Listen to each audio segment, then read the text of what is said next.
Today's episode is brought to you by DNA Sports Training. If you or someone you know wants to take their game to the next level, then hit up DNA Sports Training. Visit DNASportsDenver.com to book a training session. We offer specialized sports training from football to track and field and everything else in between.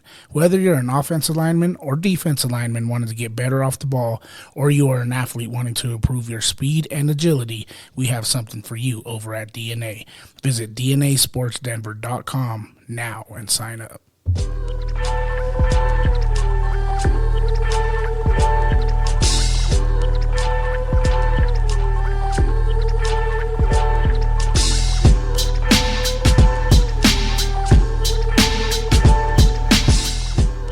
Yo, yay. What up, brother? How you doing? What's up, dog? It's another episode. A beautiful day out there, actually. It's supposed to be a little bit cold and snowy, but it's nice and sunny right now. So 27, it's supposed to be colder than that, so I'm all good with that, man. Yeah. Yo, I'm calling this episode the GOAT episode once we post it, just to let you know. Okay. It's at 23. Okay. I'm coming in this episode with a tongue out dangling. You know what I mean? Yeah. About to make that dunk. So it's the GOAT episode. And Jump those of you who from don't the know free who throw. we're referring to Michael Jordan, the GOAT, not LeBron 23. Yeah. Sorry. I'm a hater. Sorry, youngsters. I know all you Although- new generation, you know, you guys rock with LeBron. You say he's the GOAT. It's love. But us old school dudes know what's really going on. Us old heads. And Jordan was that guy. Although, I got to give flowers where flowers are due. Yay. I think the next game LeBron plays, depending on what he scores, he'll be breaking that all-time scoring record of Kareem Abdul-Jabbar, which has stood for, almost my whole lifetime, easily almost 30 plus years. So, shout out. Yeah. I mean, we're not haters. Don't get me wrong, right? He's the GOAT right now. He is dominant. He's dominating the game. Yeah. He's breaking records left and right. The dude's been in the league 20 years. He deserves to have the argument Sure. that these young dudes want to do, but we're going to stay and argue till we're blue in the face because That's the great thing about generations. I think old heads to us would come and argue Bill Russell, you know, with all his 11 rings. And some folks would argue Kareem Abdul-Jabbar. yeah. So I think that's the great thing about athletics is every generation has their GOAT. Every generation has their go-to. See, I was kind of like right in between, right? Because I was young and lived through Jordan, Yeah. but also Kobe came out. Kobe. Yeah, I hated Kobe. And Kobe, bro, and you know why, though, because Yeah. he's a Laker, you're a Nugget fan, and he just... Well, I just seen him do so many different things to the Nuggets, but then he was that dude, bro. Like he was the in RIP. I mean, his anniversary of his death, was it yesterday or Thursday? He is great, bro. Like, That's the great thing of the generations, man, when they mix, because you get to see Kobe versus LeBron. And it's unfortunate we never got to see that in NBA Finals. I think that would have been dope. But, you know, we lack right now. I think we lack that kind of blockbuster head-to-head kind of matchup, you know. And it's across all boards because there's so many young stars in the NBA now that are merging. You know, you look at Jokic, Giannis, so many people that aren't LeBron that are starting to, Ja Morant, starting to kind of root out. And if you look in the NFL, you got the same thing. Look at all the quarterbacks, these young quarterbacks that are under 25 or under 27 in AFC West, or in the AFC in general.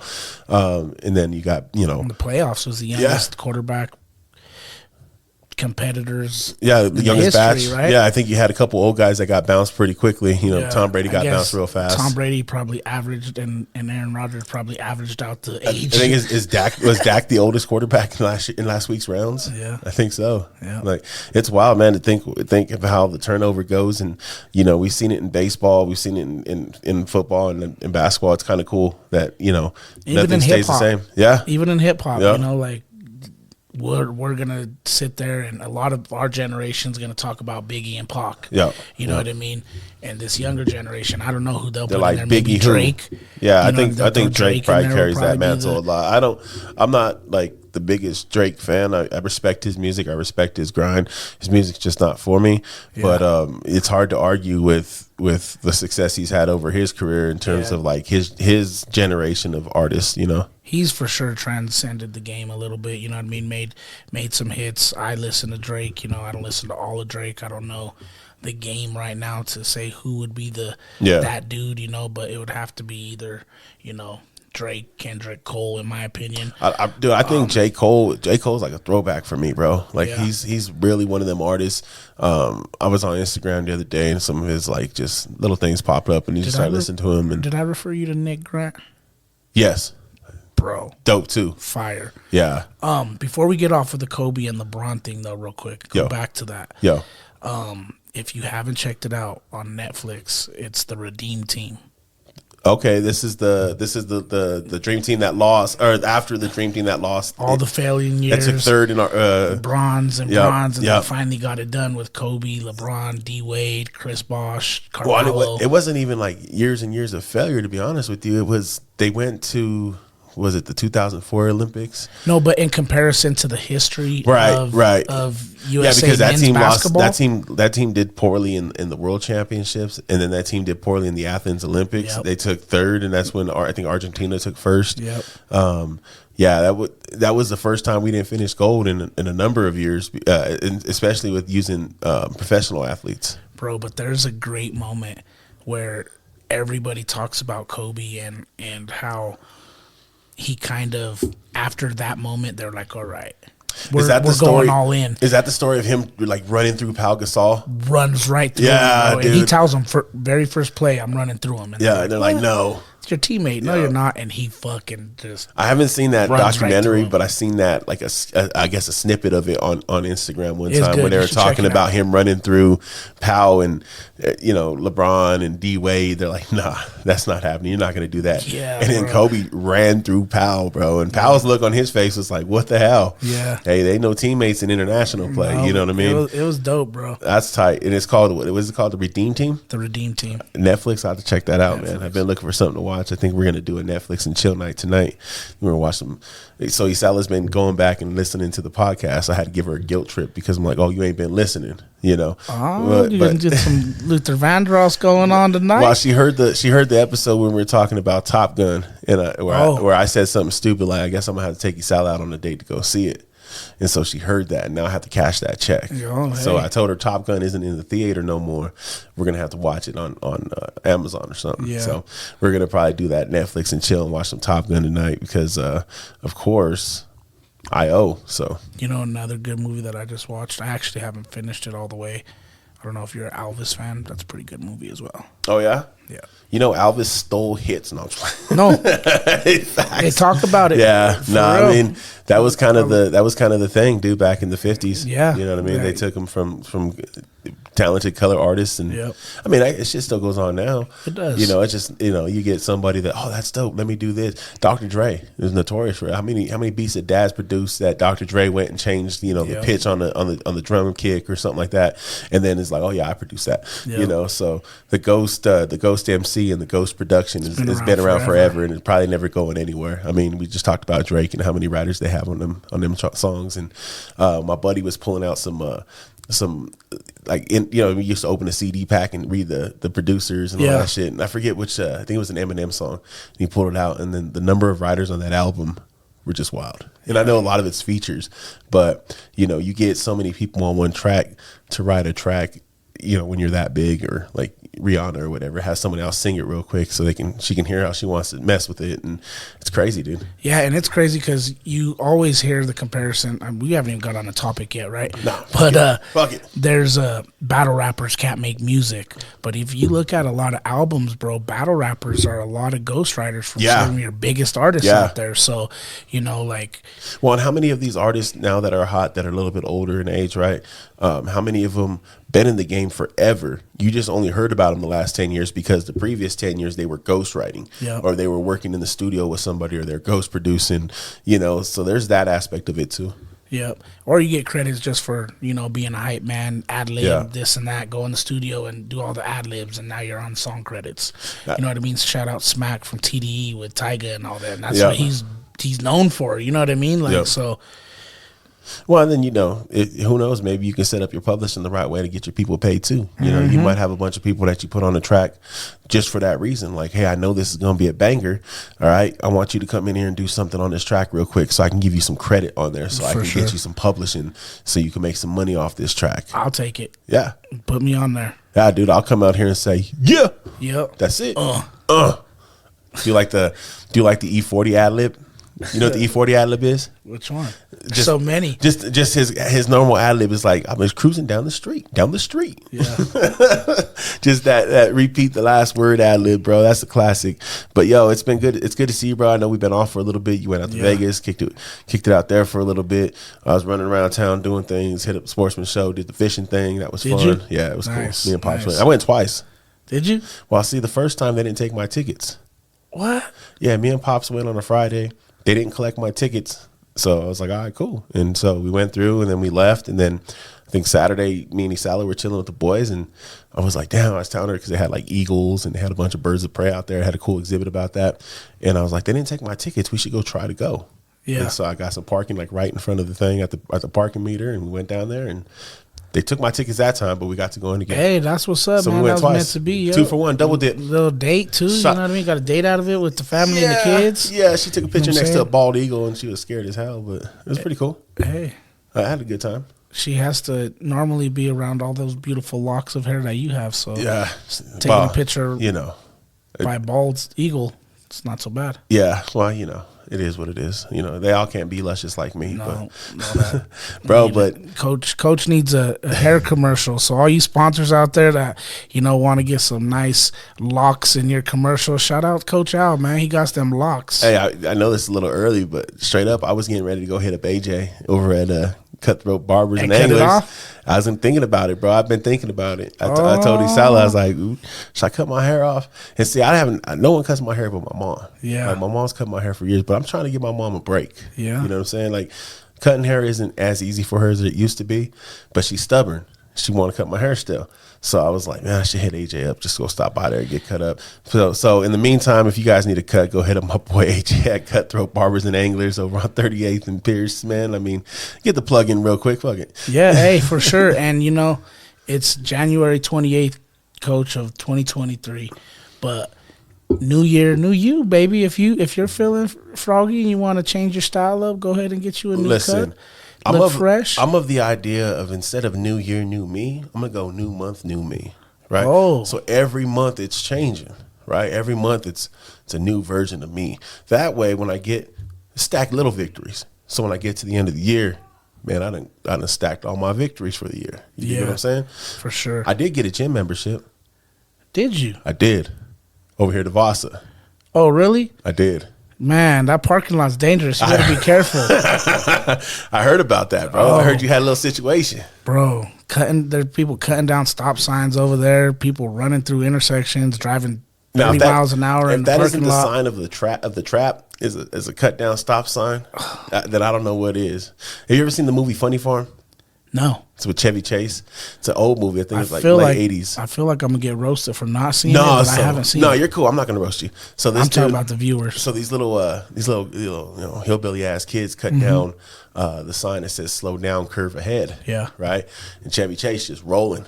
And doesn't see the sign that say slow down, a curve ahead, and he goes off the fucking cliff with his shit.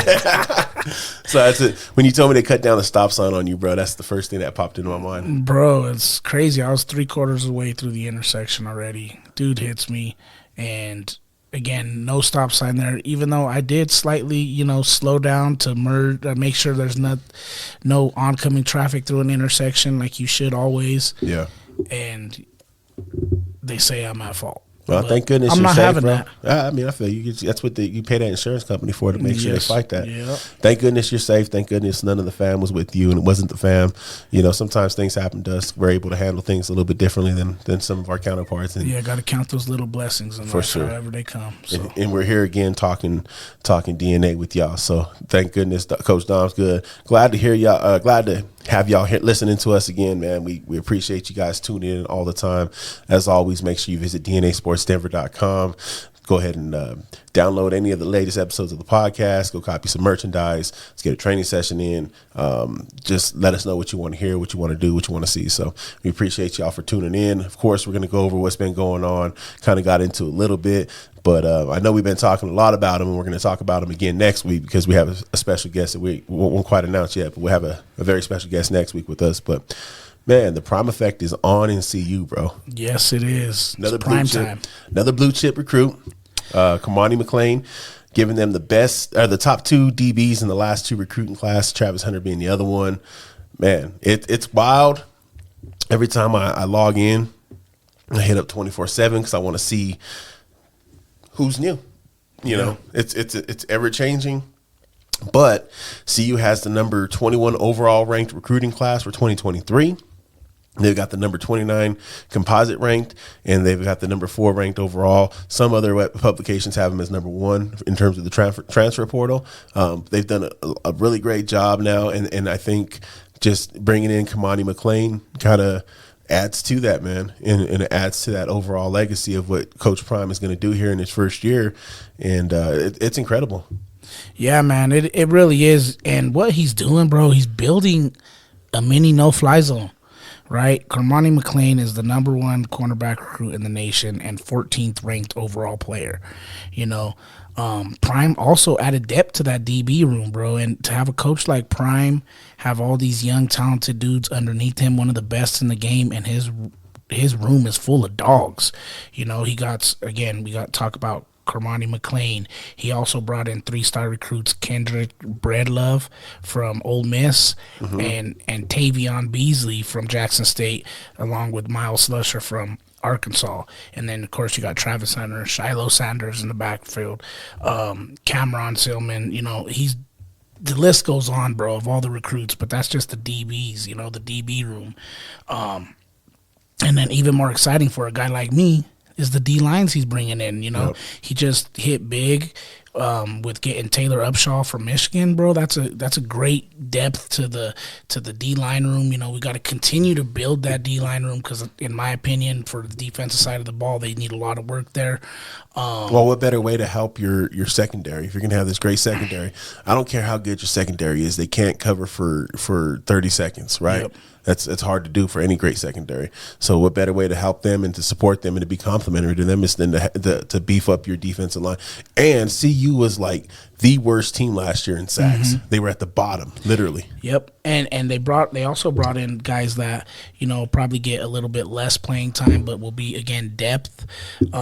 Leonard Payne from Georgia and Shane Cokes from Dayton. So, you know, I think, again, he's actively out there making moves.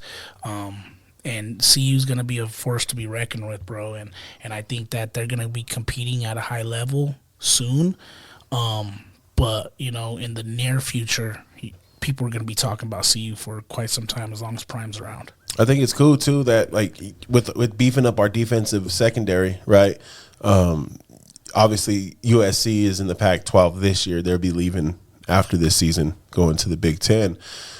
But you still have to contend with them receivers. And they're recruiting. I think they just brought in another top 10 wide receiver, top 10 recruit. So you're going to compete with their wide receivers, the speed that they provide. UCLA brings a lot of the same things. Oregon with their pass game. Bo Nix out there just spreading the ball around. So in the Pac-12, you're going to have to compete in terms of the passing game. And so I think they position themselves really well to be able to do that. Solid up front, solid on the back end. You know, that's how you get it going. Let your linebackers do their job, right? I'm excited to see what happens, man. Like I said, I wake up, log in, you know, like see what I missed because there's something new every time, and it's definitely entertaining. I'm just, again, man, I'm of that mindset where I keep talking to buddies and they're like, oh man, I just hope that they don't have too much success the first year because then the SEC is going to come trying to swoop up Dion. And I'm like, yo, if they have major success the first year, you rip up the contract, give them a new one, pay them more, and keep them here, you know. Yeah. But we'll deal with that. Yeah, and you know, the thing is the bottom line is regardless of how successful Dion is he's going to have more success than what last year was, right? Yeah, absolutely. And he's going to have teams that are going to try to come and get him regardless of how successful he is early on because he's Deion Sanders. Yep. You know what I'm saying? But I feel that he came here for a reason. It wasn't only the check. You know, sometimes things tell you to come there, and he's here now. He's loving it. You know, he just seen him up in Vail. Dude, he's doing a great job ingraining himself with the community. He is, bro. He's embedding himself in the community, like you said. And I think he's going to be here for a while. And the more comfortable he gets, the more he'll fall in love with Colorado. And, hey, this might be a home, baby. Does it make you uncomfortable at all, just the sudden change? Do you think there's like any issue with chemistry? Well, just like any team, they're going to have to build some chemistry. You see it all the time in the NFL. You get these rosters on paper that you're like, they're going through the roof. They're going to be successful, right? You heard me say it all year long with my team. And sometimes things just don't happen that way. Facts. And it don't mesh, and it takes time to build that chemistry. But he's doing all the right things to do it. He's building a discipline program. Yep. He has all these rules. I don't know if you've seen it the other day, the dress code. Yep, I was just going to bring some of that stuff up. Room, you know what I mean, for wearing a pair of white socks. And wearing slides. And you got to stand on your beliefs, you know what I mean, and back a guy like that. And you know what? If he does end up somewhere else in a few years, shout out to him, man. This is a business. As long as he leaves us in a better position than what he picked it up in, I ain't mad at him. It's great. I love what he's doing in terms of like some of the manners of being disciplined that he's already instilling in some of these guys. You mentioned the dress code thing. That's what I love about it too. He's so open on his social media. Yeah. You can follow this stuff. It's almost like watching Hard Knocks. It is, you bro. know what I mean? And he brought in like the women of the football staff. Yep. And put them up the front and like gave these dudes like the business about you're to respect these women. You're not to call them out their names. You're not to treat them, foul or indifferent. Like, dude, I love that stuff, bro. Yeah, and not only that, I don't know if you've seen the episode where they were in line getting some good food, by the way, from that CU, that lunchroom over there, man. They getting prime right over there. Yeah. But they were in line, right? And I want to say it was Jimmy Horn Jr. who was in line as well. And there was a young lady in line behind him. And, Prime turned around right away, and he's like, what do you do if there's a lady in line with you? You know what I mean? And the football players didn't hesitate, bro. They let her go in front. That's what's up. They got her plate with no pushback, no smug looks, anything like that. That was Coach. Yep. He spoke, and that's the respectful thing to do. You know what I mean? Bro, them little things, the instilling discipline in them little areas like that, do translate to the field. They do. Automatically, bro. Like, it becomes second nature to submit to the will of the team, right? To die to your own kind of beliefs or feelings about yourself and be like, the team is more important. What we're doing here is more important. What I'm doing isn't as important. And that's big, bro. Like, that's how you find success in a lot of them teams, is teams that are willing to not be selfish and care about each other. Yeah, and he's teaching them how to win in life, right? Not only football, right? If he comes here and he has a mediocre coaching career, but he teaches these young men how to be great men in life, and they go on to the NFL and grow on to do great things, and then when they're doing these great things, it's being recognized that they're CU alumni. That does great things for Colorado. That does great things for CU. So it leaves a great mark for us going forward. Winning isn't always in wins and losses. Yeah, winning sometimes is young men making the right decisions in life, right? Exactly. Young men. The wins that you don't count are the wins that happen later on for these athletes, right? These wins that show up in times of hard times or show up in times of triumph, and they're gracious. There's definitely something changing over there at CU, and I'm super excited for it, man. We'll get more into CU next week. Where wins on the field matter, though. Where they matter? They matter to the playoffs. The playoffs, baby. They matter championship weekend. Hey, we ain't been around for a while since the playoffs started. We missed 2 weeks. We did, bro. I was actually I got on. I'm gonna admit. So I got on the Dallas bandwagon. Oh my I ain't gonna God. lie. Right, I was out. Are you serious? Waffling. I put some money on Dallas. They won. I won some money. So then I put some money on them the next week, and they lost, and I lost some money. Damn it. I should have known. I should have known. Oh, dude. In a close game, bro, like that, you can't. Come on, Dak. You can't get it done for me? What's going on? You know what it was, though, bro? And you better pay this man, Dallas. You better realize it. Tony Pollard going out early in that game is the reason why you guys weren't successful offensively. That's a big loss. And he's so explosive for them. He is. Zeke isn't as explosive as he used to be. So Zeke's good between the tackles, but man. The dope thing, though, is Zeke recognized that. I don't know if you've seen that. Zeke said that he's willing to take a little bit of a pay cut to stick around in Dallas because he's realizing that they've got a lot of people to pay over there. I was looking at their window's Yeah, closing. yeah. I was looking at their list of potential free agents, and they've got a lot of guys that are on rookie deals that are coming off. They got a lot of people to pay over there. I hope, I like Tony Pollard a lot. It sucks that he broke his leg, and I don't know how long that's going to put him out or how far that's going to set him back. I thought we talked about it a few episodes back where I felt adamant that he was going to be the running back of the future, and that that Zeke wouldn't be around next year. And I have some reservations about that now just because of the injury. We'll see where that happens, but I still kind of feel that way.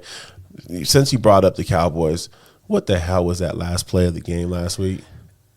What was that? It was almost like when you're playing a game of chess and you just tip over your king because you know the game's done. Dude. Right? Like, because that's what the effort was, bro. Like, it's the playoffs. Did you see Zeke get murdered? The decision-making, like, I don't know. I mean, to me, you didn't try hard enough. For your fan base and for the team, overall team, it wasn't I feel like they overthought it. Like, they overthought it. They put Zeke at center and put your right guard and right tackle and left guard and left tackle out in the open, looking like you're going to throw a screen of some sort. And then Zeke got blew up, He wasn't eligible to go out for a reception, right? So you can only pitch it back to him. I just don't get it, bro. I don't get why you wouldn't just line up 5 linemen.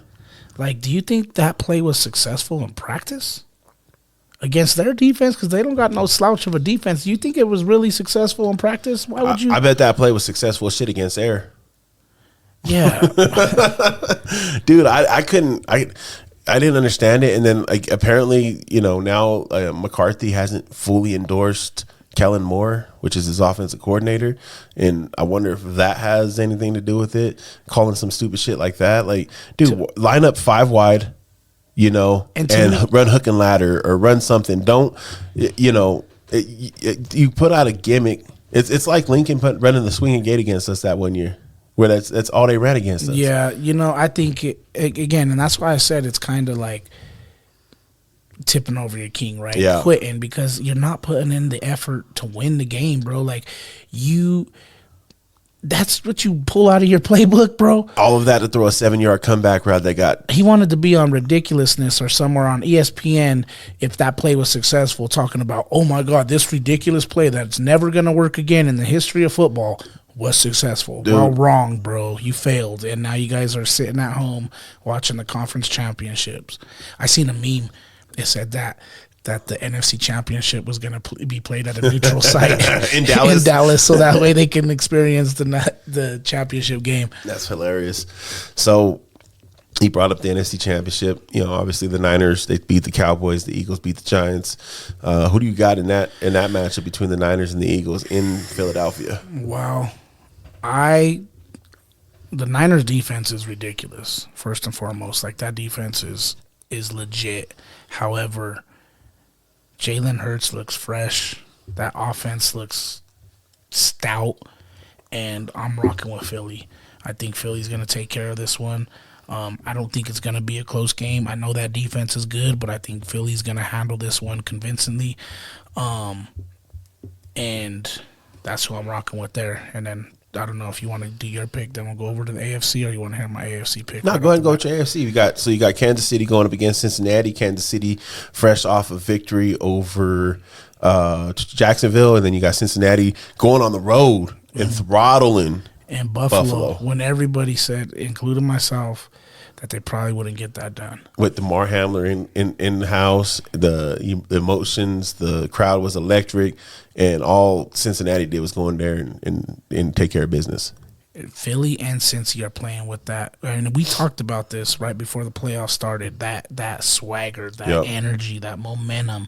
Both those teams are playing with that momentum, right? Yep. Pat Mahomes is a little banged up. Joe Burrow is undefeated against Kansas City. Burrowhead. Everything is leaning towards Cincinnati winning this game, and that's what I want to see. Mm-hmm. But that's exactly why I'm picking Kansas City to win this game, because I do not think – I just don't see it happening, bro. Everything out there is telling me it's going to happen, and my gut is saying that's why it's not going to happen. So you throw me for a little loop there because I'm looking at the rundown, and you had Eagles versus Bengals. I did. So you thinking Eagles versus KC? I want Andy Reid's old team versus Andy Reid's new team. Listen, my picks that I wrote down on the rundown is what I want. I got you. And that's what I'm going to rock with. That's what I'm going to cheer for. So I want to see the Bengals and the Eagles. I think that makes for a better game. Yeah. But my gut right now is telling me to go KC. You know what I'm excited about, bro, is like a lot of times you get to the Final Four and you'll get a team that kind of got hot and that probably shouldn't be there, and they're there, and you're like, damn it, I don't want that team to win, because if they go to the Super Bowl against this team, it's just going to be a boat race. It's going to be horrible, blah, blah, blah, blah, blah. You don't got that this year. No. I feel like any combination of the 4 teams remaining could be a really good Super Bowl. Like, I feel Eagles, Bengals can be good. I feel Niners, Bengals can be good. I feel KC, Eagles can be good. KC, Niners can be good. Personally, I'm going for a rematch of Super Bowl 22. I'm going to take the Niners and the Bengals to meet up. Would not be mad, though. Like I said, would not be mad if it was the Eagles and Chiefs. I think all Jalen Hurts does is win. Everywhere he's gone, he got a raw deal in Alabama. You know, benched in the national championship game that they end up winning, transferring over to Oklahoma, and all he does is, you know, become a Heisman finalist and have a great cap to his career. You know, he gets to Philly, gets the chance. There's kind of, you know, this uneasiness about him, and then all he does is come into this year, and he's probably the front runner going away for the MVP award. He's been great all season. He offers a little bit more of a dynamic that's harder to defend against. Mm-hmm. He can throw the ball really well, but he runs the ball really well. And it's not like Lamar Jackson running the ball. Lamar runs the ball. He's fast. Like, Jalen got a little more meat to him. Like, he seems like he can take a little bit more of the abuse. I know he was hurt this year a little bit. I think he probably would have played more out of precaution, keeping him out, right? I like what Philly does. I like the way they move the ball. I like their defense. They're mean up in the trenches. Their offensive line is great. Yeah. You know, you got Lane Johnson up there. You got, you know, Kelsey up there at center. Like, you've got a really good all-around team. A.J. Brown has went off this year. He's completely gone off this year. So, man, you know what? I'm excited for whoever makes it through. Me too. I wouldn't mind San Fran, and when I said it was going to be convincing, that's because I really feel that Philly, it wasn't a fluke last week. Like, I think what they did with the Giants speaks volumes, and I think that they're going to continue to be successful, honestly. But, you know, I want to say real quick, Brock Purdy got that San Francisco 49er offense rolling too. So, like, I think I just want to give him a shout out for coming in and doing his thing and having them in the position to go to the Super Bowl. You know what I mean? And sometimes, you know, the Nick Foles thing, you know, maybe this guy rocks with them and leads them to the Super Bowl. Yeah. You know what I mean? That's what Nick Foles did in Philly and got that. So how ironic would it be for Brock Purdy to come in, beat Philly, and then go on to win a Super Bowl? Yeah. You know, there's a little bit of Fun the way the world works like that, right? Yeah, you never know. The one thing working against Purdy is there's never been a rookie quarterback to lead their team to the Super Bowl. Yeah. And I think Ben Roethlisberger got close one year, but then Tom Brady did Tom Brady stuff. I think what Purdy's done has been fantastic. Mm-hmm. He's not being asked to do a lot. He's got 16 touchdowns and 3 interceptions, bro. Yeah. Since he's come in. He's undefeated. The team's riding a 12-game winning streak. There's a lot of momentum going behind San Francisco. I'd be excited to see it happen. I got a question for you that doesn't pertain to the playoffs this year. Do you think Purdy has done enough to go into next year being the starting quarterback? We talked about this. Did we? But a lot's changed since we talked about it. Yeah. You know, I think we actually talked a little bit more about Jimmy G and Trey Lance. Yeah. But I think he definitely has done enough to be on their roster and compete for a spot. Oh, he'll definitely be on that roster. A bigger question that I have is who's going to be on that roster with him. Well, Jimmy G's done. His contract's up after this year. I know, but I've seen some things that maybe were leading towards the trade value in Trey Lance, maybe, opposed to just keeping Jimmy G if they can keep him on a lower contract or something, keep him around for a little while and get some value out of Trey Lance. That might be something that they explore as well. What about Jimmy G to the Raiders? You don't think that'll happen? No. You don't think McDaniels is targeting him or Brady? I think he's targeting Brady. For sure. But no, I don't think Jimmy G.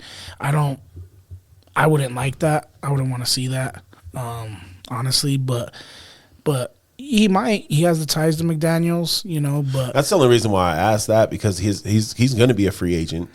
He'll be able to choose where he goes, and I don't know. You got teams like the Colts. I was you got all these teams that need quarterbacks, or at least a bridge quarterback. Like Texans are going to need a bridge quarterback if they draft one, because I don't think they're going to want to go with their number one pick right off the bat. No, I think they're going to go. I think Texans land up with Derek Carr. You think so? The more I start to think about it, it's either Texans or the Colts who get Derek Carr, but I think maybe Texans, Derek Carr is more of a fit there. Colts maybe want to take a shot at Jimmy G. Yeah. Lamar probably stays put. They're going to franchise him. I think Brady is in the silver and black. You don't think he retires? No. Why? I mean, you get a divorce over football, and then you're going to retire the next year? I mean, he wanted to play one more year. He just wanted to play one more year to get a divorce. Just get rid of that bitch. Damn. I did not contend what I just said. Hey. No, I mean, his play fell off this year, though. It did, but they were still in the playoffs. Well, his offensive line was horrible too. They had a lot of injured people on the offensive line. See, and that's why I think the Raiders might target Brady, right? I think they might target Brady because Brady is known for taking very team-friendly contracts. True. To bring in other players and sign players and keep them on the roster. So I think the Raiders may do that. They have a lot of money to spend this year. Maybe bring over Brady. That may entice some linemen to come over because we got to bulk up that line. We keep JJ in the backfield. You know what I mean? And I don't think McDaniels wants Josh Jacobs, bro. No, we're going to keep him. We're going to keep him. Man. Mark my words, January 28th, I'm going to mark him. 10:06 a.m., 2023. Should we friendly wager on this? Should we wager some lunch or something on this one? Sure. All right, it's on. It's a lunch. Going back to Purdy, though, I do see a lot of value in offering up Trey Lance, but he didn't look good. He didn't look good in the only game that he played, and in the second game he got hurt. I don't know, man. Like it's an interesting dynamic. How do you tell the team, yo, I know this guy just led us to the NFC Championship game, because if you think about it, Jimmy G looked good before he got hurt. He did. I think Trey Lance is the only quarterback on that team that didn't look too good. It's all about what have you done for me lately. Yeah. Right? Brock Purdy, NFC Championship. Jimmy G, great season up to that point. Trey Lance. The difference is between Jimmy G and Purdy and Lance is that rookie deal. Yeah. That rookie deal, you can do a lot having a quarterback on a rookie deal. That's why all these teams try to draft their quarterback and strike gold with them before they get to that second contract, because that rookie deal is I mean, that's how the Seahawks did it. What did you just say about a rookie deal though? Or rookies, the history. I get that, but he's a rookie this year. Doesn't mean he's gonna be a rookie next year too. True. You know what I'm saying? True. And what they've built around that, dude, that team is solid. Like in terms of the weapons they have on offense, the front seven, that's what gives me intrigue and gives me belief that the Niners can win this game, is because I wonder if they can get – that battle is going to be ridiculous, by the way. I'm glad you brought that up, because we should talk about that. Yeah. That battle of in the trenches, bro, that game is going to be fucking phenomenal. They've got the ability to get to Jalen Hurts without bringing anybody, and they have the discipline to not give up unnecessary lanes, right? And Philly's coming after it. Philly got some dogs up front too, so it's gonna be. They got road graders up front. It's gonna be, dude. That's actually probably of the two games. That's probably the one I'm more excited to see for that reason, because the trench warfare in that game is going to be intense. Since he was down a couple of linemen this last week, and I thought that was going to hurt them against Buffalo, and they seem to do fine. They ran the ball really well. Joku was too cool, bro. I'll tell you what. If Cincinnati's, and I don't mean to bounce back and forth, but if Cincinnati can run the ball like they did against Buffalo, and let Joe Burrow get his stuff in parts, they're going to be hard to beat. I don't know anybody. I don't know that Kansas City's game to stop that run like that.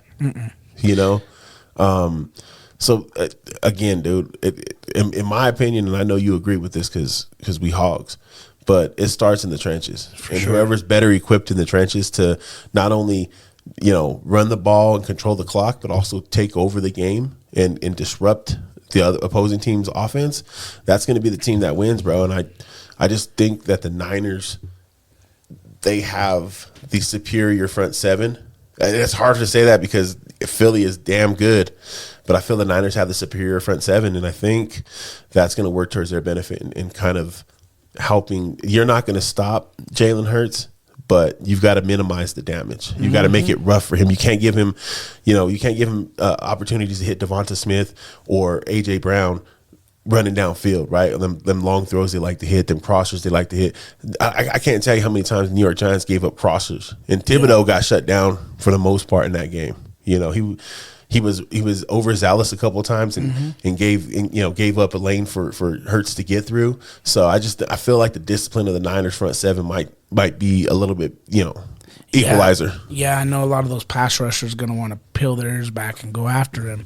But this is one of those ones where you got to know the levels of the line of scrimmage, kind of get proper depth and sit and just contain there a little bit and, put that pressure because that guy's explosive, bro. So it's going to be fun. I can't wait. You think you put a spy on him, on Jalen Hurts? You spy him the whole game?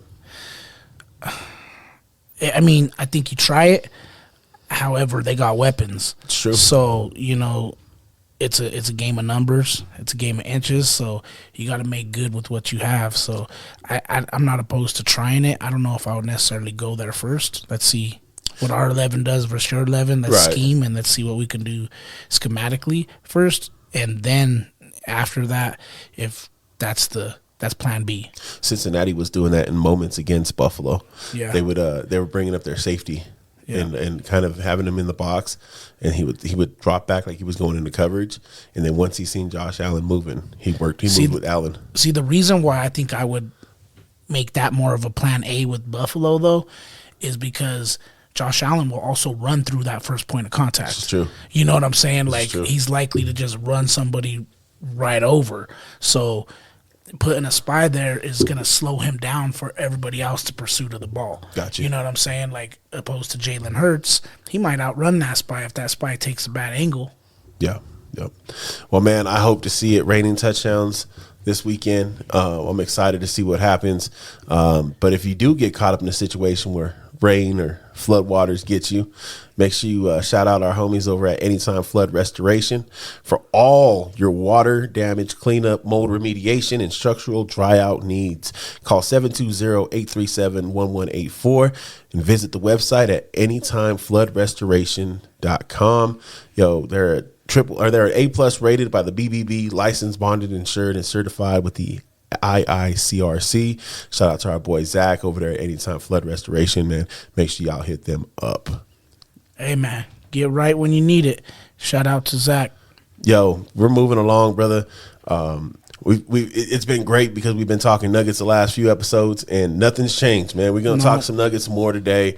Holding on to that 1 seed, putting some distance in between themselves and Memphis. I think they got 3.5 games up on the 1 seed right now. By all accounts, Nikola is the odds-on favorite to win the MVP, his third in a row, joining the likes of Larry Legend. Man, I'm super excited for this team, bro. Jokic just took the assist record for the team. Alex English came out, tweeted, and congratulated him, and then also said, I can't wait to see all the other records of mine he breaks for this team. They've been clicking. They've really been clicking, man, and it's exciting to see. Jokic is 0.1 assist away from averaging a triple-double on the season. He's the GOAT, man. He's the best player in the world right now, in my opinion. Yeah, you know what is great too, bro, about what's going on is the consistency. The consistency in which they're getting things done. They lost a tough game to Milwaukee. You know what I mean? They didn't play anybody. Yeah, and then they lost a really tough game to the Thunder. Yep. But opposed to that, they've been on a nice little streak, bro, and they're very consistent. You know what I'm saying? I think that they're built, especially when the Joker comes back, they're built to go on another little run to kind of, stretch that lead out a little bit and put some distance between the number 2 spot. But, I'm excited to see what they can do this year, and hopefully they stay healthy down the stretch. Let's get these injury bugs out early, and let's stay healthy down the stretch, and let's see what it does in the playoffs, man. I think the stuff with Milwaukee was more like load management for them guys. Yeah. There was the second night of a back-to-back after beating the Pelicans 99-98. Today, as we record this, and this will probably release tomorrow morning, Sunday morning, but Saturday, the Nuggets play Philly. You get Jokic versus Embiid, and we can see who the MVP is in real life, I think that's going to be a really good game. It's a good game against some contenders, and I truly picked the Nuggets to be on top of that one, even though it is on the road, and I wouldn't mind seeing another triple-double classic from Nikola like we've become accustomed to see lately. Yeah, there's only going to be one win in Philly this weekend, and that's the Eagles. We just talked about it. So, the Nuggets are going to go there, and they're going to handle business. And then, that it is what it is, Philly. You're only getting one this weekend, and it's not going to be the 76ers. Bro, right? the thing I'm excited about with this team is, especially as of late, probably as the last month and a half, and they've been playing a decent defense. They've been playing with a lot of effort on the defensive side. And sometimes in basketball, I think that's all it takes is just effort on that defensive side, right? Make shots just a little bit harder, make your opposition work just a little bit harder, right? Mm-hmm. Sometimes that can make all the difference in the world. And they give up a lot of points, but they score a lot, so there's a lot of possessions. We move the ball a lot, so there's a lot of possessions, right? But I mean, even in the loss to the Thunder, they gave up 100 points. Yeah. In the victory over the Pelicans, they gave up 98, and in the loss to the Bucks, they only gave up 107. Right, it seems like a lot, but the way they play, that style of basketball kind of lends to being scored on, and I'm excited that situationally in the big moments they've ramped up their defense. Right, in the fourth quarter when it's become a little bit more nail biting time, they've put it together and kind of clamp down a little bit more, so to speak. So super excited for what they got going on and what they can do. I mean, dude, they've never made it to the NBA Finals. You know? Yeah, man. And like I said, the consistency is great, right? Right now, they're averaging 119 at home and 112 on the road. It's pretty consistent scoring right there, and hopefully we get that number up a little bit.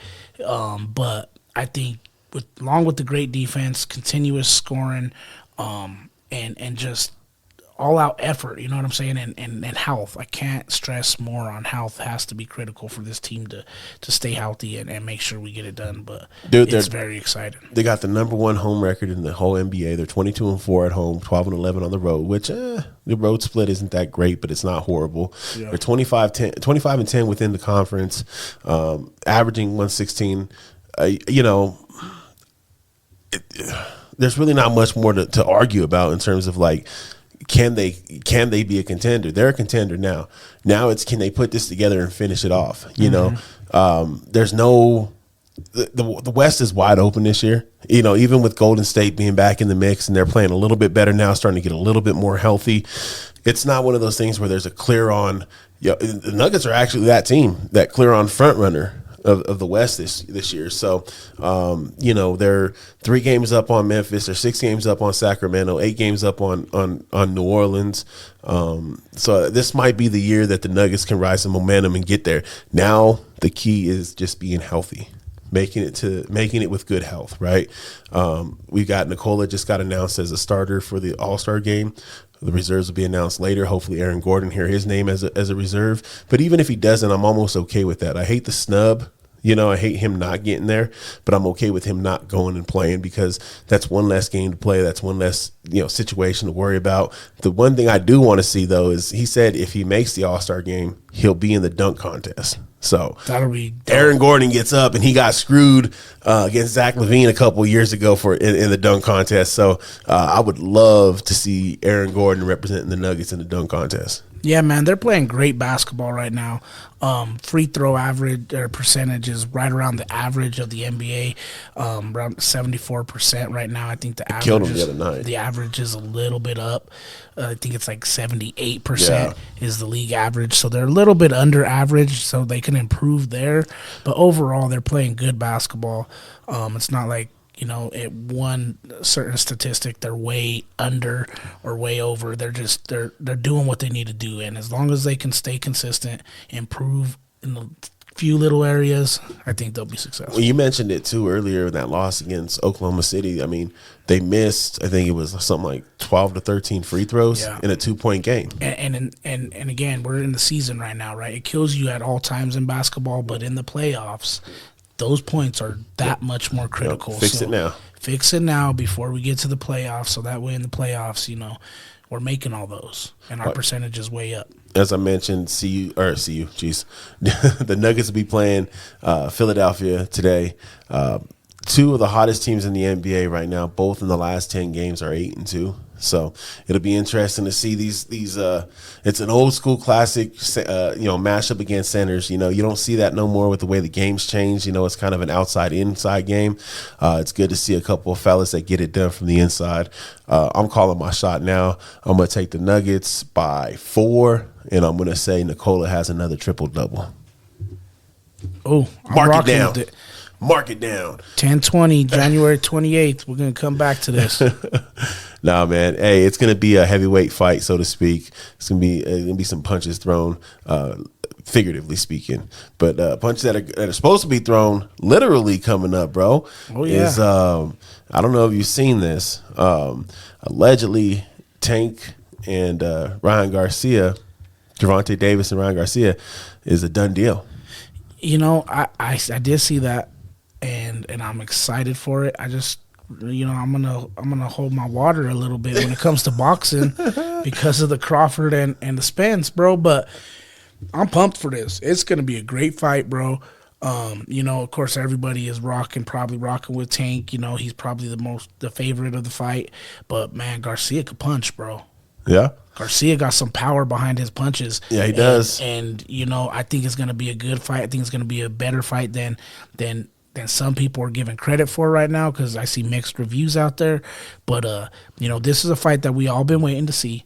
This is a fight that needs to happen for the sport of boxing.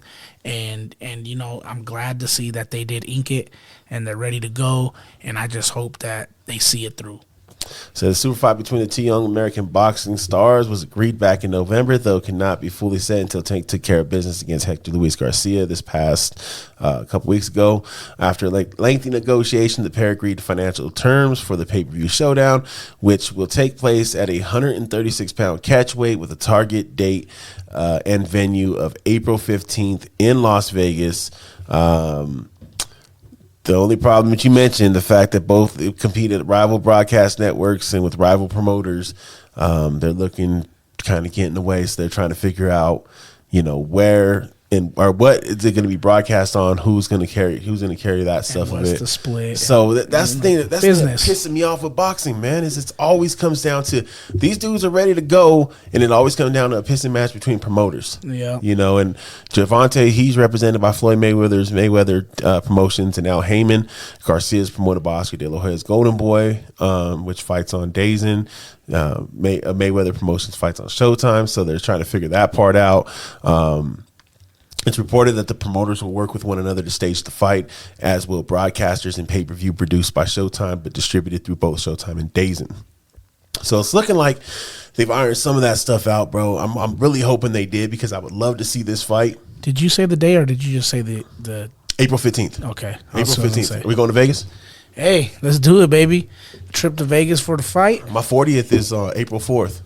Oh, for real? Yeah. Oh, yeah, you did say that. I was talking about a 40-hour bender, but we can do that in Vegas, right? 40-hour bender? I don't know if I could. I'm built for that anymore, Coach. I ain't going front. I told the homie at work, I was like, yeah, I'm going to go on a 40-hour bender for my birthday. He's like, dude, I don't think you can do that anymore. And I'll tell you, man, 40 hours in Vegas is a long time, bro. 24 hours is a long time. It's a long 40 hours? Time, That's bro. almost 2 whole days, bro. 2 days is pretty much 2 to 3 days is the max that you should do. I was out there for too long this last trip, man. You kind of get to I don't want to go do that. Yeah, yeah. You got to go see some of the other sites besides. Unless you're winning, the strip. You ain't that's grinning. The other thing. Yeah, if you're winning, you grinning. If not, you sinning. Yeah. Nah, man, I'm excited to see this one. There's another fight that just got announced, man, and it's in my opinion, it's in contrast to this fight.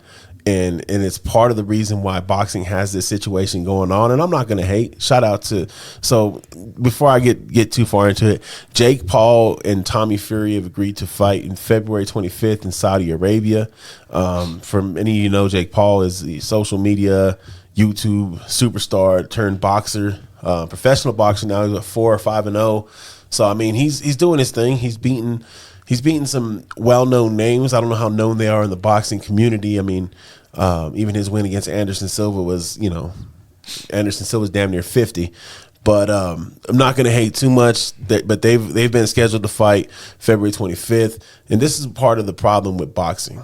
And it's not necessarily even Jake Paul's fault. Jake Paul's getting his money. Shout out to him getting his money, doing his thing. But you wouldn't have this situation if it wasn't for the promoters in boxing, right? That can't get together and get a fight together. You had the Spence and Crawford fight fall through because of discrepancies between the promoters because they're represented by opposing promoters. It looks like this Gervonta Davis and Garcia fight could be an issue with promotion if they don't get that part figured out, right? So it's kind of, you have this issue. You don't have it in the UFC like this, but you have this issue in boxing. And so you get people like Jake Paul taking advantage. Yeah. And again, this is no knock on Jake Paul. Do your thing, get your paper because there's a market for it, right? Yeah, but what it does is it raises the level of expectation when it comes to revenue, right? And all these promoters and everybody out there see Jake Paul and them making all this money off of boxing, off the sport that they've been, breaking their backs over for years, and they're like, we got to get some of that too. Yeah. Every fight has to be that blockbuster fight. Every fight needs to make that money. So you see fights get these unreal expectations of financial goals to be set, and there's often two sides arguing over how we're going to get there because one side wants to make a little bit more of the bag than the other side, and they're not willing to give up because they see Jake Paul's making this, and Jake Paul's bringing other fighters who are good, They're fighters, but they're not but then fighters. What ends up happening, though, is the promoters getting away from making these super fights, and then these guys end up going and taking fights with other people, and those fights aren't going to make nowhere near what the super fight would make, and that's part of my frustration is like, man, you can make that kind of money with these fights if you just agree to get these fights going. Like if you agree to get Earl Spence and Terrence Crawford going, you can make a lot of money. This Tank Davis and Ryan Garcia fight gonna make a lot of money if you can get it going. But these promoters in turn end up screwing these boxers over with that because these boxers are seeing what these money that Jake Paul's making, and they're like, why can't I get that? Because you can't agree on a fight with this other promoter. It's saying that it's highly anticipated and it will be amongst the most viewed events globally. What's that, this Jake Paul fight? This Jake Paul fight. And, maybe some of the boxers now need to get under Jake Paul's promotions, bro. Well, it's like they're looks like most valuable promotions or something like that. Something like that. They're partnering with Top Rank and broadcasting digitally in the United States on ESPN Plus pay-per-view. So he did it right there. He got him a partner. Let's get this shit broadcasted. In the co-main event, former 2-weight world champion Badal Jack will face WBC cruiserweight champion Ilunga Makabu. Also on the card is Ashton Style, an undefeated top prospect from Paul's most valuable promotions. He'll face Maxwell Awuku. So they've got some actual, I hate to say actual fights, you know what I mean? Because, Paul is 6-0. Yeah, he's a professional fighter. He's 6-0 as a pro fighter. Now they're starting to stack the card with good fights. Fury is 8-0 as a fighter. And forgive me if I'm wrong, but Fury is the half brother of Tyson Fury, correct? Let's fact check it. I'm not 100% sure. I'm pretty sure he's the half brother of Tyson Fury. Comes from the fighting family, 8-0. So it's not going to be no slouch or no walk in the park. It's going to be probably the best fight that Jake Paul's had to date, and I think it's going to be an exciting one. And he's giving a look to these guys that aren't as big as some of the other names, and they're bringing in revenue. So, maybe some of those big fighters need to make a splash with Jake Paul or something and get on one of his cards and make some money and change the game up a little bit. Sure. And show these promoters that you're not going to dictate what goes on in the sport of boxing. Shit, them promoters got a hand lock on that game. They ain't giving that up easy, boy. It says Tommy Fury is a British professional boxer and reality television personality. He is the younger half brother of Tyson Fury. So yeah, man. I mean, I agree with you, dude. Like, you're gonna start seeing. I think you already see it with some of these fights that are on the undercard. People hopping on his promotion. I think Jake Paul's smart in doing that and starting now instead of waiting until he retires to be a promoter, right? To start his company. You know, it could be, who knows? It could be another avenue for these big fights to happen. And that's what I care about. I think that's what the fans care about. They want to see these big fights. They want to see the Errol Spence versus Terrence Crawford. You know, they want to see these blockbuster fights. The fact that he, you know, I think when he first started fighting, he was putting together like these celebrity boxing matches, right? On the undercard, it was almost like a gimmick. The fact that he has like legit real undercard now supports what he's trying to do. And it supports more of that move towards real boxing, quote unquote. You know what I'm saying? Yeah, when he slipped, what's his name? Came in there wild, ex-NBA player, a little short. Nate Robinson? Nate Robinson. Oh, man, he slipped, Nate Robinson. He came in there swinging like he's never fought a fight in his life. That fool became a meme. And he got face planted. Hey, how long do you, before we move on, how long do you think Jake Paul will have to go before they say, like, all right, bro, you're 15-0 now? If he makes it to there, right? Because he got this fight coming up against a good opponent. But if he makes it to 15-0, how long before they say, we're not going to watch no more of your fights until you really fight somebody who is out there for real, for real, for real? I mean, because they're already kind of poking at him about it. And that's why you see the criteria a fighter and the resume a fighter is starting to get better and better for him. He's starting to elevate his game a little bit more. I just wonder how long he has to go before it's somebody that we all already know and talk about. I mean, money talks, you know, and he's certainly bringing in lots of money for somebody. He's fighting at 185 this week, so that would put him right there at light heavyweight, cruiserweight weight class. Is it coincidental that they have the cruiserweight champion on their card? You know, could he be trying to set up a play for something like that later? You know what I mean? Like, it makes sense. 185 to cruiserweight isn't that far. It does. You know, why not give this dude an opportunity to showcase his talents, make him a little bit of money, because that, you know, that card's going to bring in some money. And maybe he's trying to set himself up for something later. Yeah. Maybe he's not trying to go through the gauntlet like most people have to go through, pay the dues that most people have to go through to get that championship shot.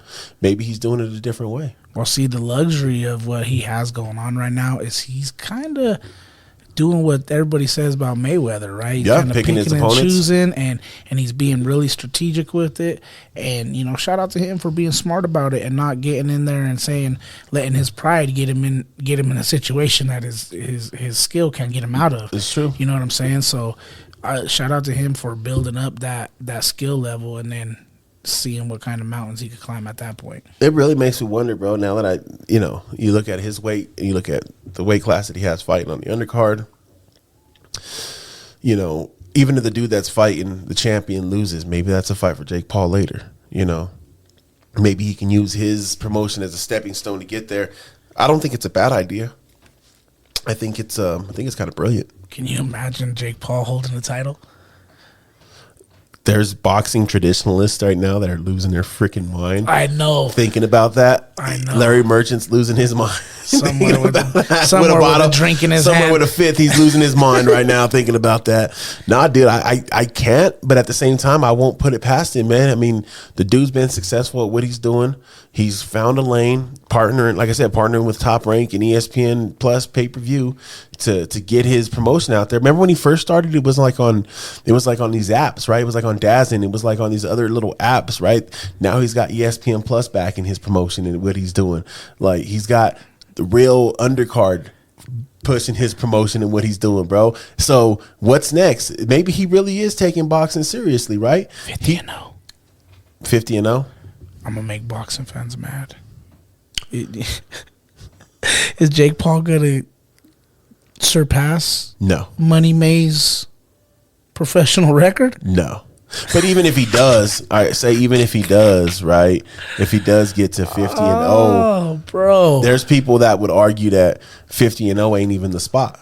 There's people that still argue 49-0 You're with right. Rocky Marciano. There's people that will still argue Julio Cesar Chavez's record, even though a good chunk of his early career he was just fighting dudes in the bar. You know what I'm saying? Like just random ass dudes, like not literally but literally. And so there's always going to be that. I know who Money fought wasn't always. It was more handpicked, but Money fought some fighters. He did. He fought some. He did. You know what I hope doesn't happen though, bro? I just hope that the boxing enthusiasts that love boxing and are cringing at the conversations we're having right now, if he does surpass Legends' accomplishments or overall career record, I hope we start to give flowers instead of taking flowers away from the Legends because he surpassed what they did. You know what I mean? If that ever happens, and I'm not saying any names in particular, I'm just saying anybody in the sport of boxing, if let's not take any way. I think you treat it like we were just treating generations in basketball, how we were talking about the GOATs in different generations. I think you would just treat it like that. In my opinion, that's how I see it. Like it's just a different generation of fight.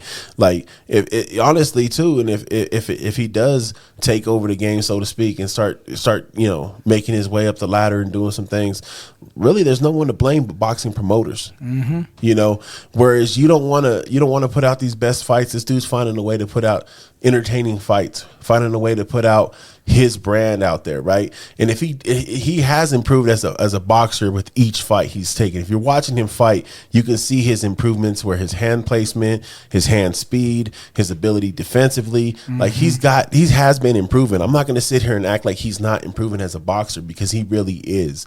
Now, I would love to see him step his competition up. Yeah. Fury might be a little bit more step up in competition, but he's kind of in the same boat where he's kind of been handpicking his fights too.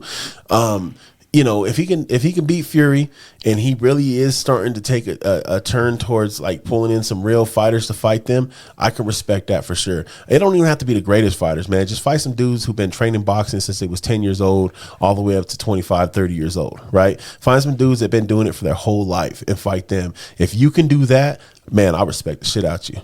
Yeah, we're going to have to touch base on this again because I have a feeling that one of our future guests is going to want to kind of touch base on boxing in general, but also give his opinion on this since we, may have said a few things that can kind of ruffle the feathers in the boxing world. And I'm excited to talk to him, and we'll talk to him on February 12th. My boy Mario Carrillo, owner of Icon Boxing, Icon Sales.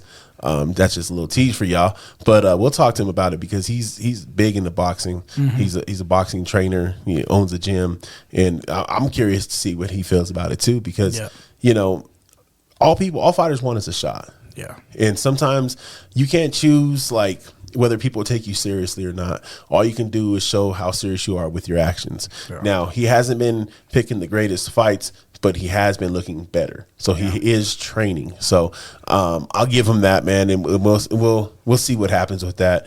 Either way, I'll watch it. Yeah, I'm gonna watch it, and and just because we're up here, saying the pros and cons of all these topics that we talk about doesn't mean that we're invested or we're believers in it at all or anything. That's our role as media is to have the conversations and bring up the topics that some of you guys or some of you viewers out there would want us to say, and some of you might not like it and some of you are rocking with it. So we're going to continue to take both takes on everything. Some folks deserve the benefit of the doubt and some folks don't. It's not up to us who decides who does and who doesn't. If I feel like this person deserves the benefit of the doubt, I'm going to give them that, right? Until they prove otherwise. Now, if Jake Paul's fighting, nobody's at 18-0, 19-0, and 20-0, and he hasn't tried to fight a real contender, then you can kind of see through it. Yeah. But if he's progressing his way towards fighting one of these guys on his undercard, a real serious contender, or he's like, yep, I'm going to go for the cruiserweight title, or I'm going to go for the light heavyweight, and I'm going to work my way up there, and that's what I'm going to do. So I'm going to reach that point, and that's what I want to win. I want to win a title. All right, cool. I can respect that hustle. Yep, for sure. All right, brother. Wow. It's that time. It's that time. We're getting to the end. Looks like we got a little mailbag question, huh? We do, man. I went into work actually this morning, and my boy hit me with a mailbag question. Shout out to Mike. Shout out to Mike M. You know, there's a lot. I got to clarify the last initial. I'm not going to put his full government out there, but there's a lot of Mikes at my job, so I got to make sure I clarify which one I'm speaking about. You like in the studio hanging with a bunch of mics? Yep. Pause. But he hit me with a two-part question this morning. He said, with all the changes at CU, what record do you think they will finish with this year? And also, after one season, can Prime make CU bowl eligible? All right, so he's asking after all the changes, what record will CU finish with this year? Yep, and after coming off of a 1-win season last year, what can Coach improve by the 5 wins to get them bowl eligible? Well, to be clear on this one, I'm going to go to the last part first. And to be clear on this one, so we're clear with everybody. Yes, because we had this argument. Because Coach Zom couldn't get it. They won 1 win last year. So this year, they would only need 5 more wins than that one. So 6 total to be bowl eligible. Correct. They need 6 wins. Clarify. Sometimes you got to be a dick. I think bowl eligibility is possible this year. I think it's going to be tough, but I think it's going to be possible. I do believe the hype, and I am buying the hype of everything that Coach Dion has done up there, the recruits coming in, the talent that's coming in.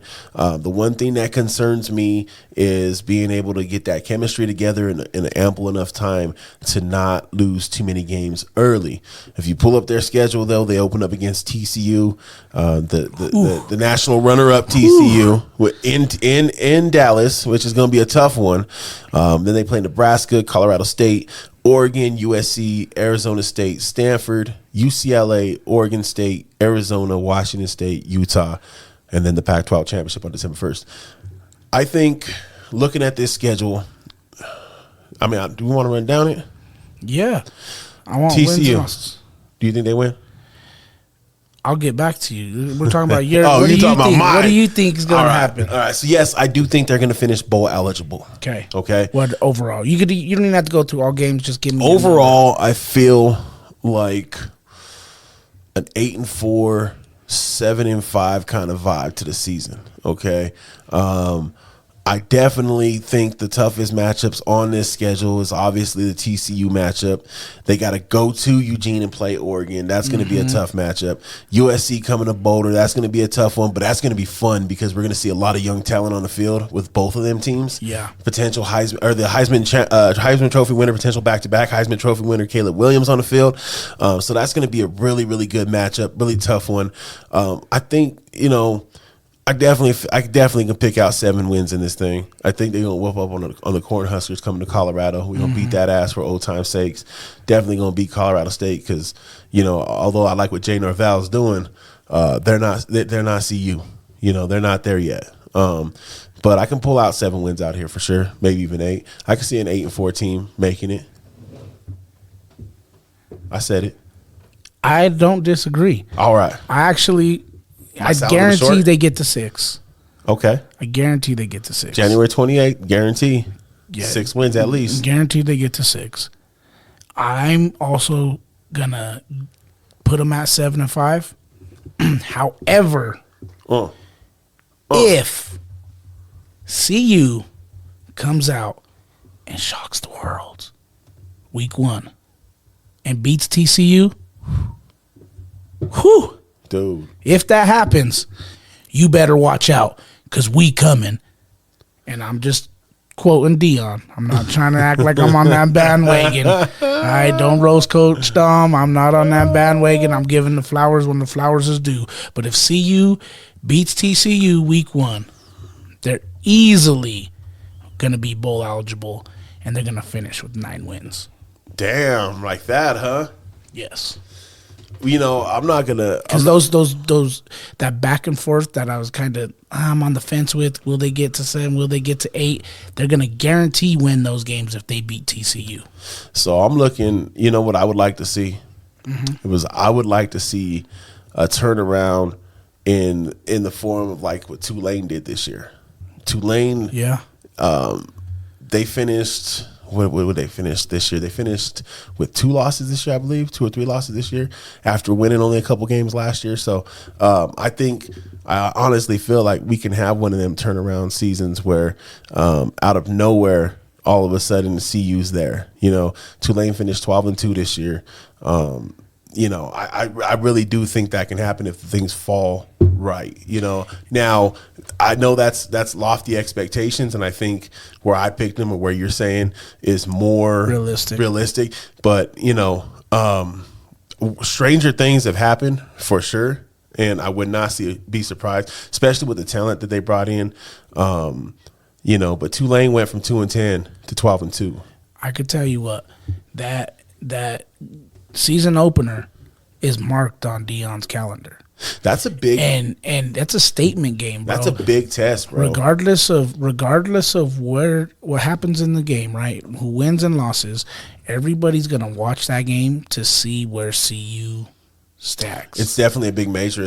Now, where do you level up with the real competitor, with the runner up? Yep. How do you sit? Whenever CU gets blown out in that game, is that a statement at all, or is that just like one game? Because if they get blown up, I can hear the naysayers already, because they're going to have a platform to stand on, right? Because, you know, it's one game in my opinion, but the naysayers are going to be there. Oh, look, all that. You know what I say to them? Eli Manning went 0-2 and that beat Tom Brady in the Super Bowl. What you got to say about that? What you got to say about that, naysayers? So it's just a game, but it is a very, very concerning game. Well, if they get blown out, because if they lose close to them, right, then you're like, oh, they were the national runner-up. That's a great job. You know, we kept it close, and if we beat them, we're like, yo, we're here. Yeah. But what if we get blown out? If they get blown out, I think they really have something to prove week 2 versus Nebraska. And that game has to be a statement game even more so at that point, where they have to come in and blow out Nebraska to be like, you know what, week 1 was a fluke. Because if not, don't let it be a close game versus Nebraska if you get blown out. Well, Nebraska's got a lot of new momentum too. They got Matt Rule up there. They're coming in. It's not going to be a walk in the park. So they better, if they get blown out by TCU, they better come and put on a show versus Nebraska. And then continue that in the Rocky Mountain Showdown. Yeah, I do think CSU's improving a lot, and forgive me if we don't talk about CSU as much as some of you folks would like to hear us talk about CSU. I do think they're improving a lot, but I don't know that their recruiting is on that same level as CU's. They don't got the caliber of talent. You know, like, and it is what it is. But black and white doesn't always win the games. Do you expect CU to be a little inconsistent to start out, based off of all the new talent they got coming in, all the new chemistry building that they got to do? You see Coach Prime, they do a lot of stuff. You know, we were talking about this off air. It's awesome that he's so open on his social media, because you get to see a lot of the things that they do. You know, I wonder how much of that team building that they're doing prior to the season starting is going to lead to good chemistry on the field. I think, you know what I'm thinking? I'm thinking that they're going to have good chemistry right off the bat. And the reason for that is because he meant more by we coming. Mm-hmm. Right? He's bringing talent with him. He's bringing his sons. He's bringing Travis Hunter. He's bringing all these kids, you know what I mean, over from Jackson, who already know his philosophy and know how he runs his system, and already have some chemistry when you bring a core over to another facility, that makes it that much easier for that energy just to spread throughout the locker room. So I think they're going to easily adapt to what he's already bringing on, and I think CU's going to have some chemistry right off the bat. Well, this year we had a first-year head coach compete in the national championship game in Sonny Dykes for TCU. I'm hoping, and I can dream, and this is my big dream. I'm hoping that we could say the same thing. CU has a first-year head coach, competing for a national title. That'd be great. But at the very worst, at least we're going to be competing this year, man. There should be no reason why we're not bowl eligible.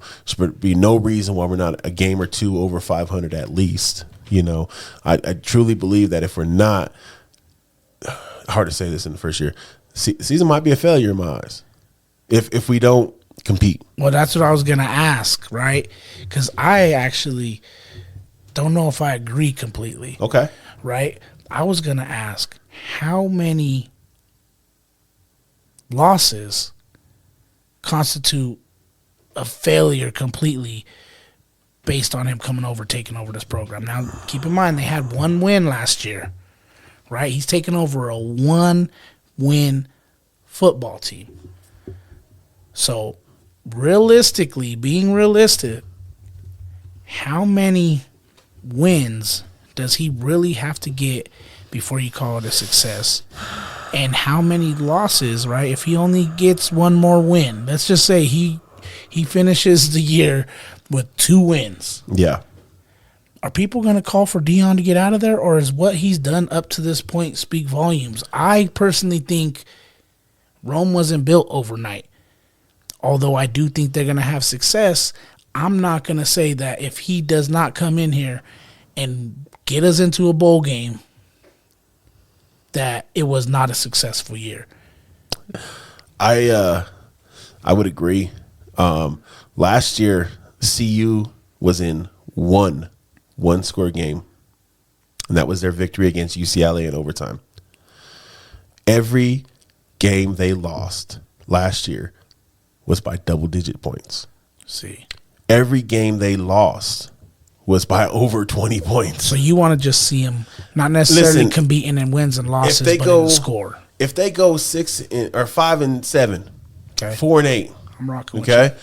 I'm not happy, but what does it look like? Are they getting blown out? Yeah. Are they getting boat raced in every game? That's a big factor. Do they lose 6 straight and then they find their footing and then they're good competitive the rest of the way? Right? Is there something for me to build on? Like if there's something for me to build on, and I can hang my hat on. Like, yeah, you know what?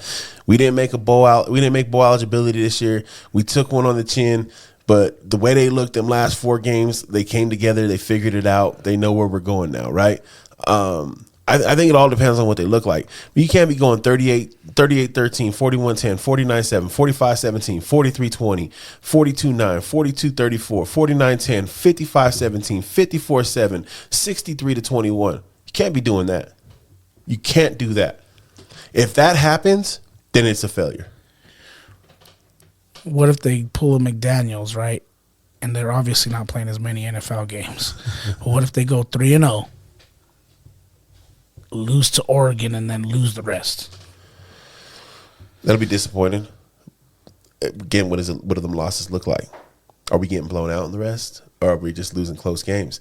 Is it our lack of continuity together that's losing us games in the fourth quarter? Yeah. Is it our lack of understanding with each other that's losing us games? Because that's different than getting blown out. If you're getting blown out, that shows there's no effort. Team's not playing hard. Maybe they're not being coached right. Maybe there's there's some infighting within the locker room. There's a lot to be said about getting blown out. It's different when you're losing close games, when you're playing them tough, but for whatever reason, and you just don't quite got the talent there yet, or you just ain't on the same page yet. Yeah. Yeah, and we ain't even going to speak it into existence really, right? Because he's here to win. Yeah. He said that, right? But all I want to do, right, is I do not want to set these unreal expectations for him and then, try to hang him out to dry if he doesn't meet those unreal expectations. We all feel that he has a winning formula. He's going to bring that winning formula over to CU.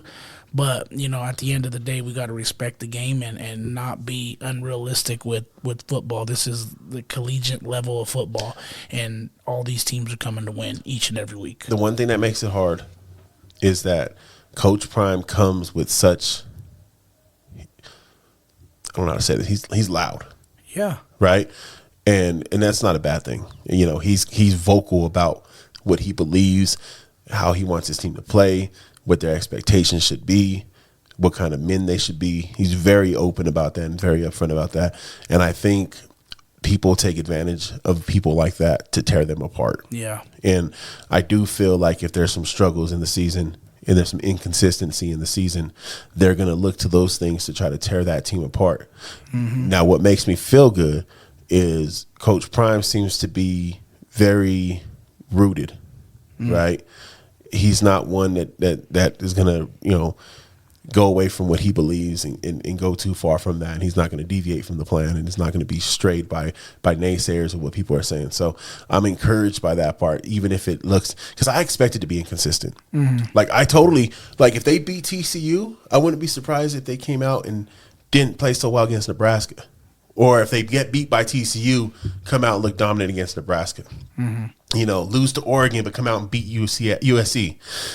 I expect it to be some inconsistencies, especially early on, as they're finding out each other. It helps that your quarterback and one of your top playmakers played together last year. He and Travis Hunter and Shedeur. They play together. They have good chemistry with each other. That helps a lot. It helps that he's getting these highly touted athletes that, for the most part, should be pretty good football IQ-wise. The future does look bright, man, and I'm excited. And I do, going back to our mailbag question, I do see that bowl eligibility being a thing that we should be striving for. It'd be nice to win our division in the Pac-12, and it'd be nice to make the Pac-12 championship game, right? Those are good goals to have still, right? Your goal should be to win it all, right? Your goal should be to win your division. Your goal should be to win your conference. That should be your goal every year. Right?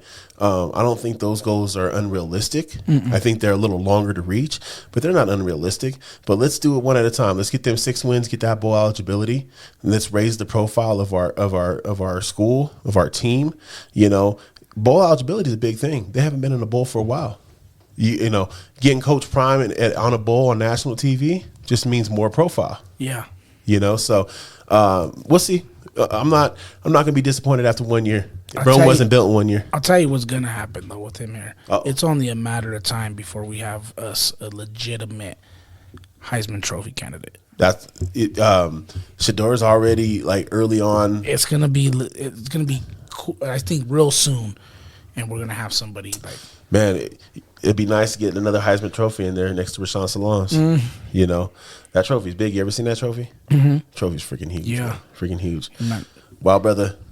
Man, it's been great. Great episode. I appreciate it, man.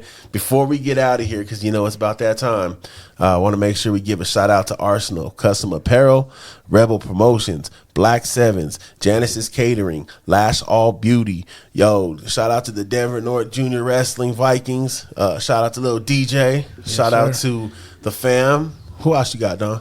We got a tournament tomorrow, so shout out to all the little wrestlers out there that are competing, not only from North, but for everywhere. It takes a lot to put in work to be out there wrestling, but most importantly, shout out to DNASportsDenver.com. Make sure you check out the website. Make sure you buy some merch, book a session, check out a podcast, leave us a mailbag question. We had a great one from my boy Mike. I want to give a shout out to him for hitting me with that question today. It kept this episode flowing a little bit longer than we normally do, and it was a great episode. So shout out to all of our viewers and all of our listeners.